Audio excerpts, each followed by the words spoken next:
What's up, guys? We've got two guys who were DMP today. Domata Pecco with a vet day. Emmanuel Sanders with an ankle. We had two guys limited. Paxton Lynch with an ankle. And Cody Lattimore with a thigh injury limited. Questions? Are you any closer on the quarterback decision, Vance? Where does that stand? We're still working through it. Both guys practiced today. We split reps again today. So we're working through it. We'll see. Is it a case where Paxton's healthy and ready to go and he starts? Well, I'll say this. Our goal is to see him play before the year's out. Okay, we've got 2 more games to do that. My concern is making sure he's healthy enough to play at a high level. He's got an ankle injury. He hadn't practiced in 3 weeks. He's a quarterback that can use his legs when he's in danger. So I want to make sure he's right. That's about it. He was listed as limited yesterday. Yes. Will he be listed as limited today? Well, he was limited today. Okay, so He was. you have a guy who hasn't really practiced in 3 weeks, limited 2 Right. days in a row. Right. Can you really evaluate a guy by playing him knowing that he can't even have full practices? That's the issue. That's why we're taking our time to try to figure out if he's ready to play. So we can evaluate him. That's why we didn't name a guy yesterday or the day before. That's the issue. And you've moved some guys to IR who you thought were more than 2 weeks.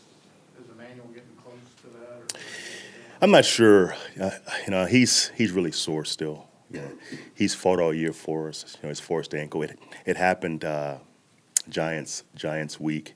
It should have been a 4-week injury. He came back in 2 weeks for us. He's been gutting it out for us. The last month and a half. So we'll see where he's at. But right now he's really sore. does it matter in how you present all this, how Brock played in the last game? Is that a tough thing to do for a guy to play that well and may not? I would say this. Yes, Brock played very well. But I said on I think Friday, or Monday, it's a different decision when it comes to the quarterback. Okay, it's about winning, absolutely, but it's also about figuring out our future at the position. So it's a fine line between ignoring those things. Brock played well. We won a game. We want to win the game on Sunday, so that's going to factor into it also. But we have to consider this football team's future at quarterback. That's fair for all of us. Other young players fall under that category. D'Angelo Henderson, running back. Very possible he plays this week. But again, we've got 3 healthy backs there, and again, we want to see him play eventually. So we'll see. Very possible.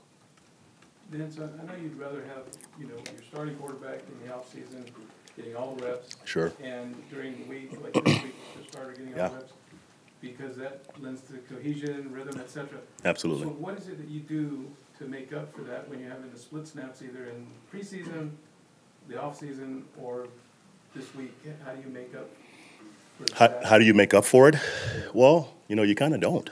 That's why most teams don't do it. It's not ideal, to play 3 guys and have 3 different starters.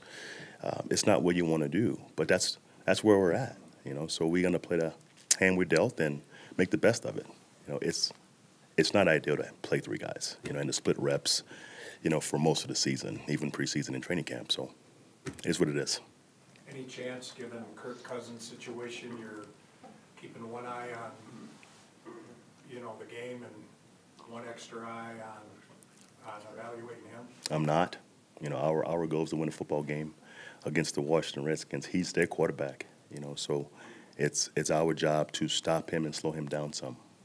With Shane Ray on IR and out, are you looking, is Shaq Barrett just going to fill in for that, or are you looking for We've got Shaq Barrett, who's going to be the starter now. We've got Mount, and we've got DeMarcus Walker also playing some Sam and Will for us this week. So he's going to play some outside? Absolutely. Vance? Yes. John Elway's kid Jack. I'm sorry? John Elway's kid Jack Okay. threw out something on Instagram, and he said that John is scheming. I'm wondering if you're part of that collaboration, if you're collaborating with John, scheming for next year, and what does that mean? Well, I'll say this about John. John's a smart guy. He has a plan for the future for this football team. Obviously, this year wasn't good enough for any of us, and you guys know John. I mean, he's very competitive. He wants to win every game we play. So he has a plan in place that we're going to obviously, put in the works this off season.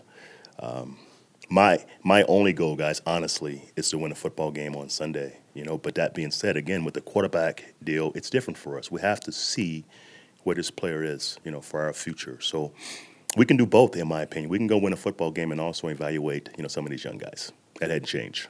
Adding on to what you said about, being present and then looking towards the future Sure. with your quarterback position, has it crossed your mind that your starting quarterback might not be on the roster currently for next season? That's not my concern, honestly. My concern is Sunday. And right now we're prepping to play the Washington Redskins on Sunday. What happens next year with our quarterback is not my concern right now. As you're weighing this decision, are any of the current players vocal about it? Do you elicit their opinions on what's going on with the quarterback situation? Right. Our players get it, okay? And again, it's been explained to our players that every game we play, we want to win. So that hasn't changed. But they do understand the business side of NFL football. Okay, it's two sides. Our football team hadn't blinked. Okay, I mean, you guys are really concerned about it. They haven't even asked me about it one time. Not one player. Honestly, they haven't. Okay, because Sunday we're going to show up Sunday and play football, kick the ball and play. That's our concern as a football team, outside of other issues. 2 more for the coach. Vance, you talked earlier this week about some of the physical abilities that Cody's had that has allowed him to kind of have this growth. But, he had those his first 3 years too, and the Sure. production wasn't there. Do you see, and I know you weren't with him the first 3 years, but do you see a confidence, is that part of it too, that has kind of allowed him? Right. I think as Cody gets more turns, okay, he gets more reps in the football games, he's going to make more plays. Obviously he's a tall guy with great ball skills, great long speed. I mean, he's been the one guy on our team that's made the plays downfield for us. So I think it's been there with Cody. Just opportunity has lagged. I mean, it's been a very good receiving core here for the last 3 or 4 years. So it's tough to break into that 1 or 2 role. I mean, he's the 3 now, but that's tough. But he's played more this year and he's making more plays for us. So moving forward, he should do that. Do more of that, I should say. Last one, Nikki. Chris Harris, just his versatility, his consistency year over year. Yeah. Has that dropped off at all, and what allows him to play at that level? Right.